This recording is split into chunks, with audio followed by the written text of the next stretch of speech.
Hey, I'm back again. I didn't actually do a demo, so here I am, and that is what I shall do.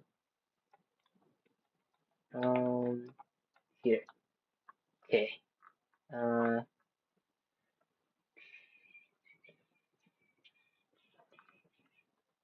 so let me open a new page. Turning over new sheet. Okay, so we are going to implement a one layer hidden MLP. So they talk about this in the light paper, um zscc.ai slash litepaper, under section 4.1, but they basically say in an Exa-complete system we can construct this MLP as follows. Each term can be represented by a composition of LFUs. The weighted sum can be implemented using additional LFUs, but they don't actually show us how. So that's what I'm gonna do. Yeah, cool. So let's first define MLP of X equal to sum I is equal to 1 to N. So wait, that is a really bad W. W I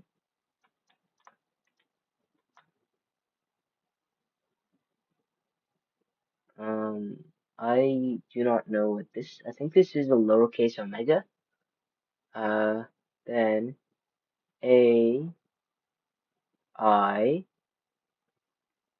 dot product X plus B I. So this is what we are implementing. So yeah, cool. Let's then okay, from here let's expand. That's poor choice of color. Maybe a highlighter. Um that's nice. Let's expand this, right? So if you don't know, uh the definition of a dot product is vector U dot product vector V is equal to the sum uh, I equals 1 to N U I V I. So we can expand this. Uh, what? That's odd. Um,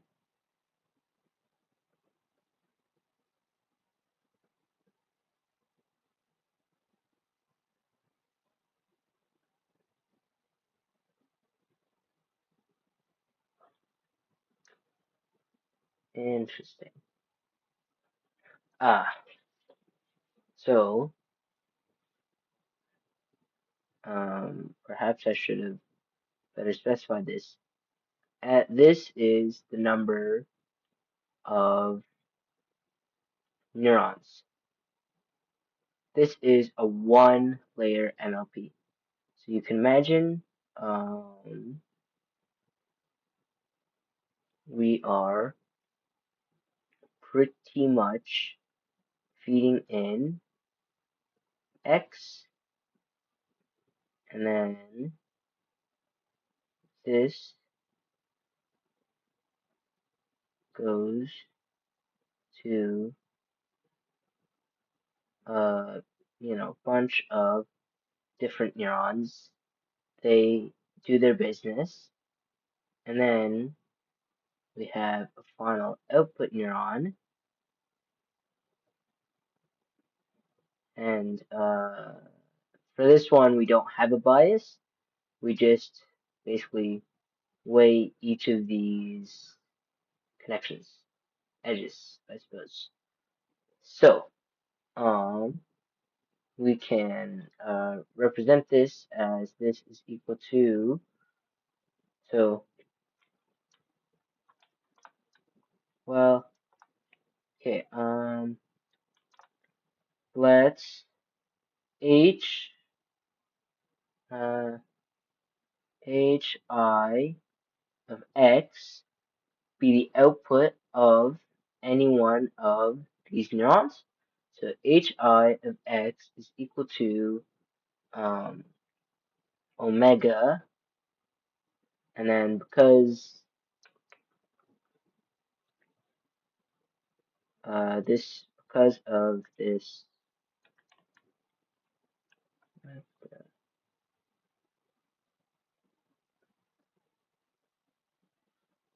and I suppose there's no hotkey. Because of this definition, we can swap this for sum of j d. So d is the dimension of the inputs, and the weight a I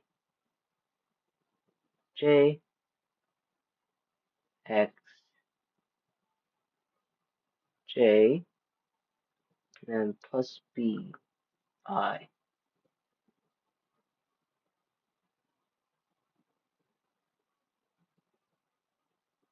right?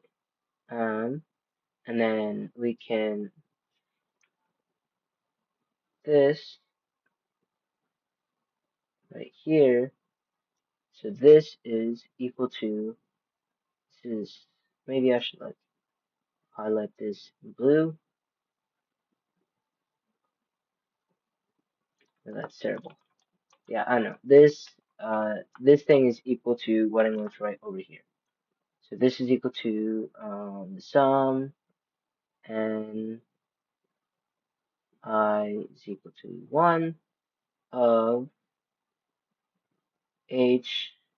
hi of x. Cool. Now we can represent this using this stuff. So, formally, like in their thing, they say we have a system S. Is that the wording they use? I think that's the wording they use. Yeah, define system S equals B T P, where basis functions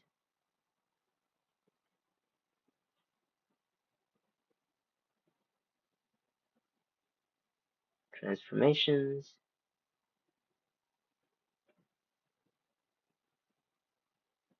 and superpositions.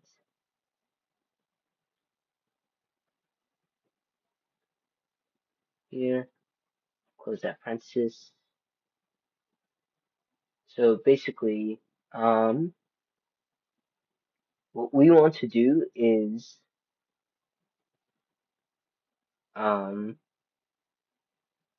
convert this into a bunch of one variable functions, univariate functions. So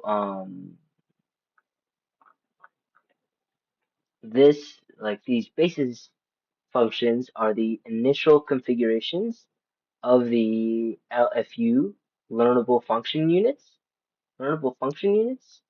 think it's learnable function units. Yes, learnable function units.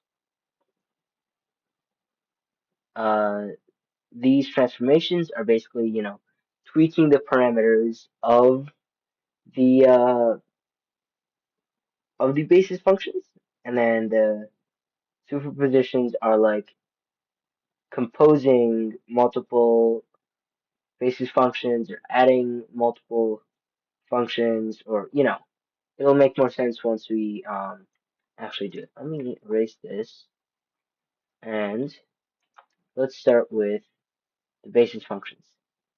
So um,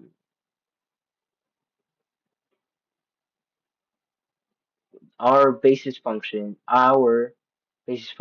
map,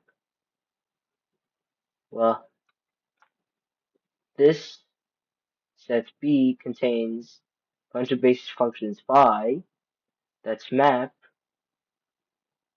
numbers from A to A, where A is the real numbers, or computational approximation like floating point 32. So everything in B must be univariate. So here are here are the functions we will use.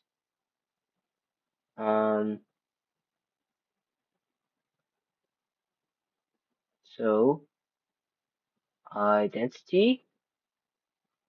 So phi ID is equal got the parentheses, x is equal to x, number 2, scalar multiplication.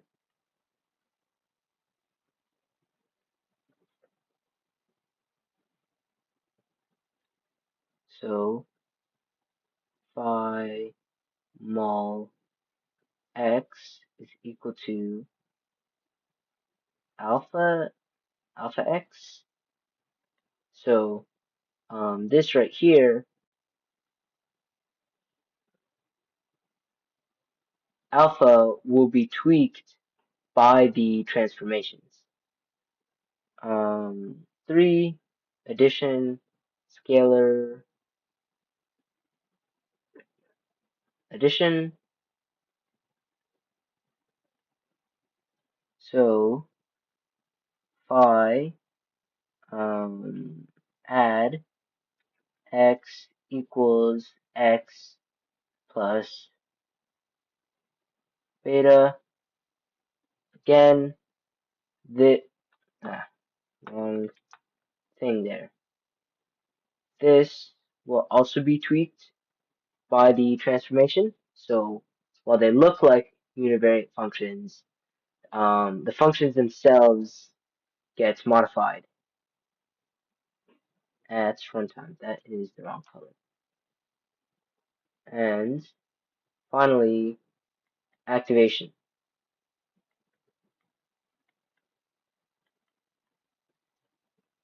So phi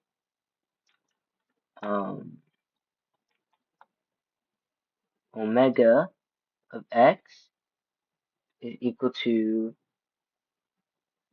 let's just say, omega x, where this is the activation function.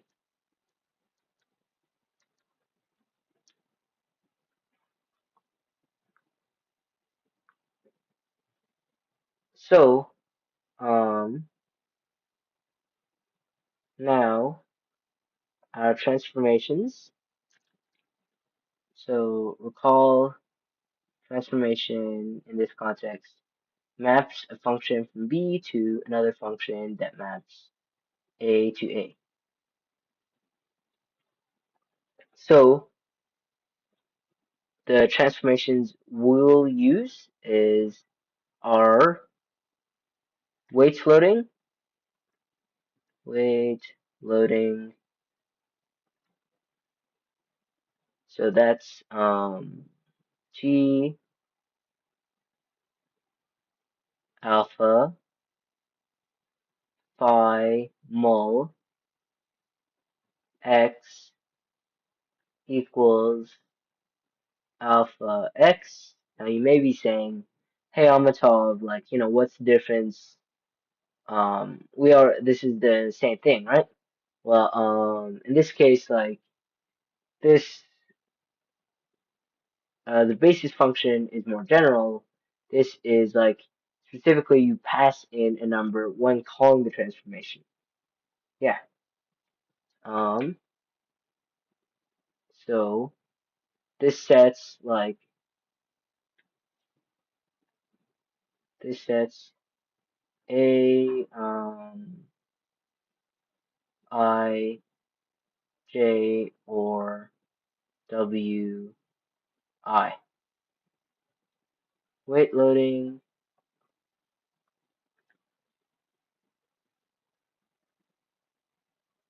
bias loading. I suppose I can just like select this, copy and paste. Amazing. That's convenient. So T beta x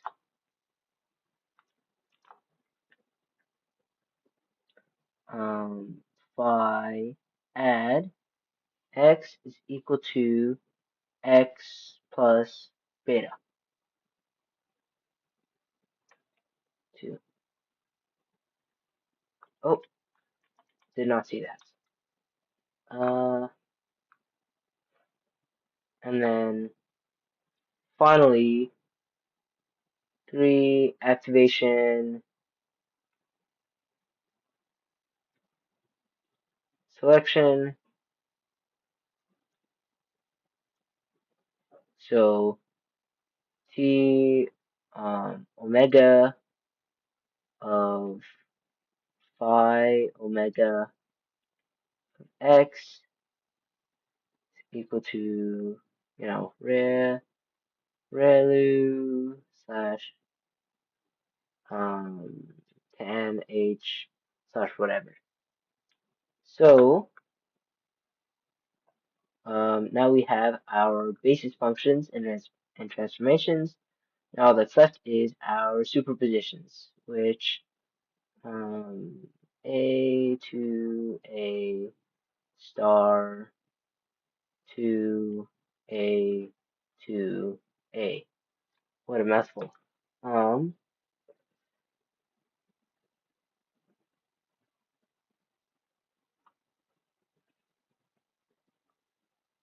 hmm.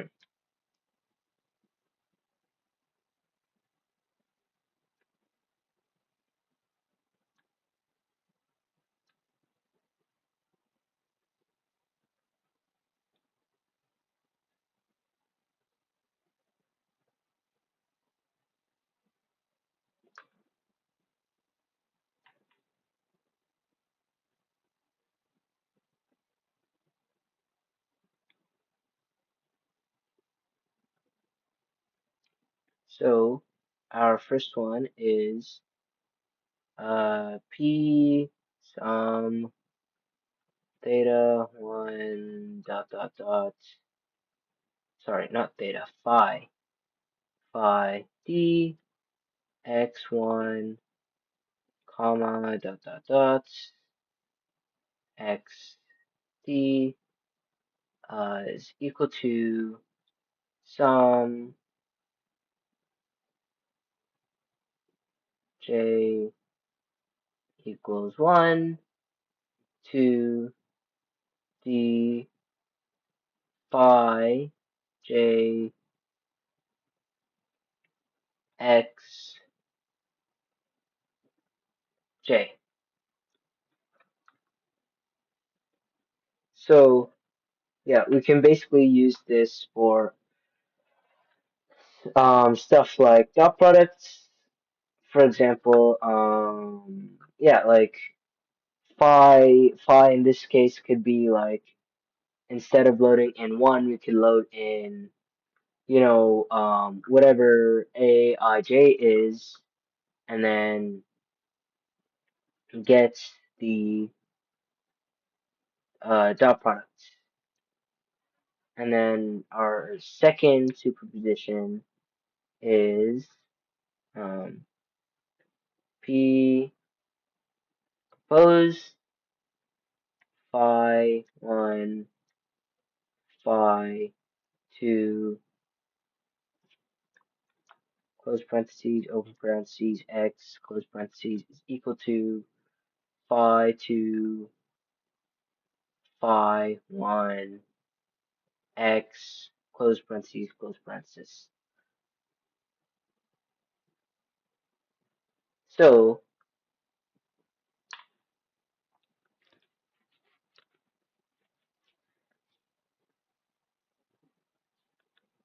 um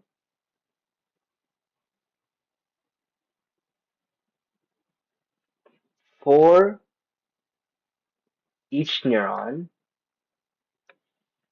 we are going to do phi. So for each, maybe it'd be helpful if I wrote this out. So for each neuron I,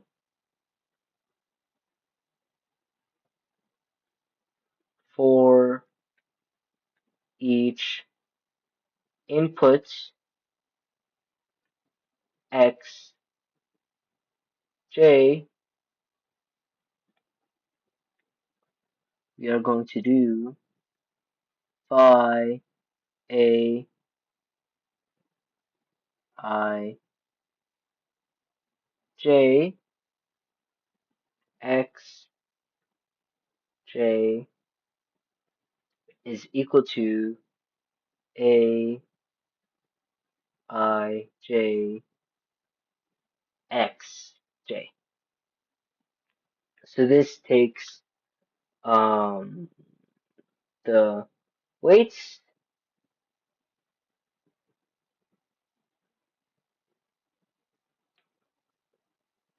wait, uh,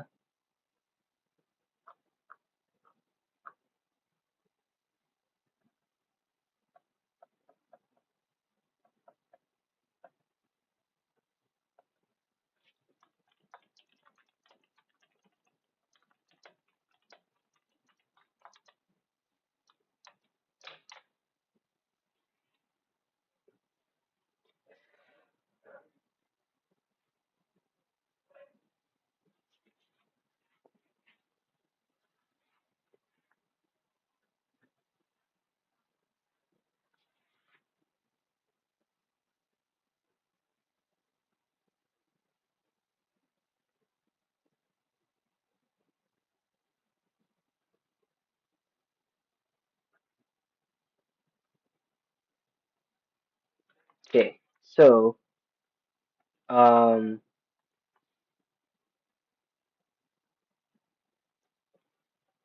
it would be, let me expand this,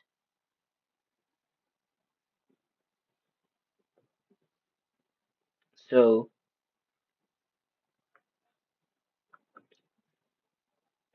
T, A, I, J, in transformations, T acts as, over here, T, A, I, J, of phi mul. So recall what we're doing is modifying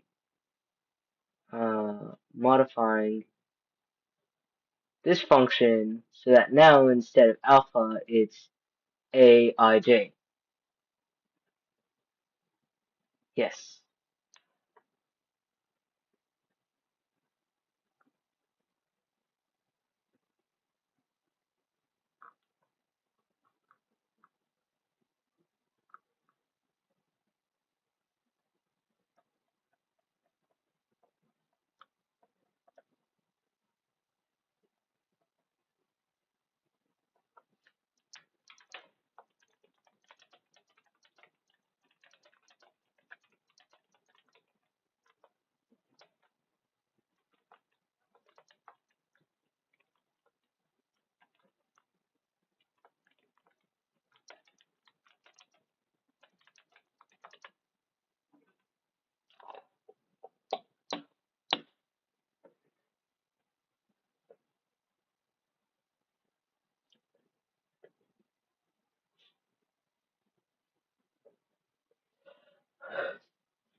Okay, so then after that we sum these um, weighted inputs with one of these superpositions. P sum T A I 1 phi mol comma dot. I'm not going to write out. It would be T I D and then phi mol, but I'm gonna run a space on the page if I do that. So just assume that's there, and then x1 comma dot comma x d. So now we have our weighted sums, our weighted sum of the inputs.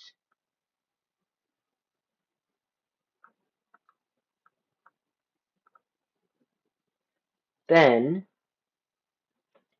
we add bias. That sounds like something we shouldn't do, but it's actually good for the model. Sorry, that was a really bad joke. I apologize. Here, so then we run T B I phi add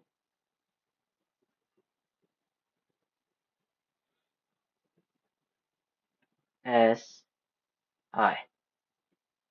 So again, this just adds SI and BI. Then we apply the activation.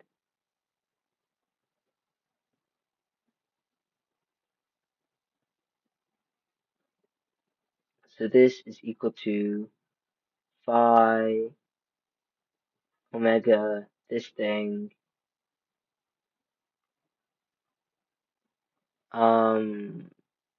Technically there should be a transformation here where we specify the activation, but I don't really care which type of activation it is.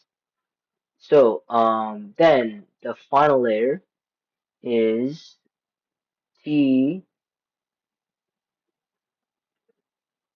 W I. Sorry, that it looks like those two. This would look adjacent when it should be subscript, subscript squared. So phi mul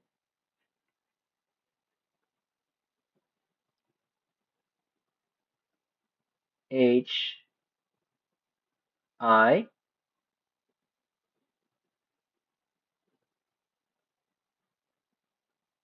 and then we do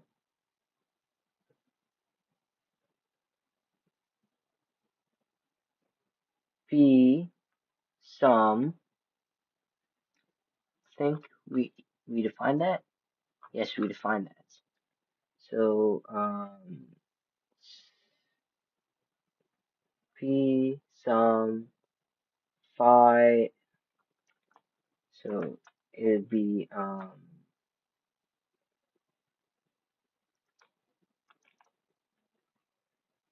oh, my math's disconnected.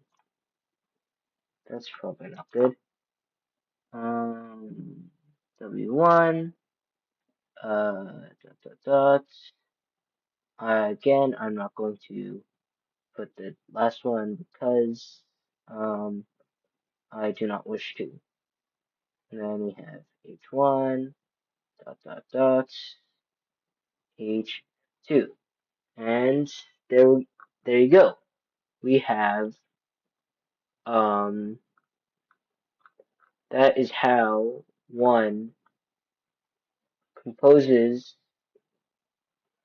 Not sure if decompose or compose would be the best, is the correct way to do it. I guess like maps, or ports, that's how one ports an MLP to Zeta scale. Yeah, not sure anybody was asking this, but it's cool architecture. I'm not like a hardware guy, so I have no idea if this actually matters. But yeah, I have no conclusion. Goodbye.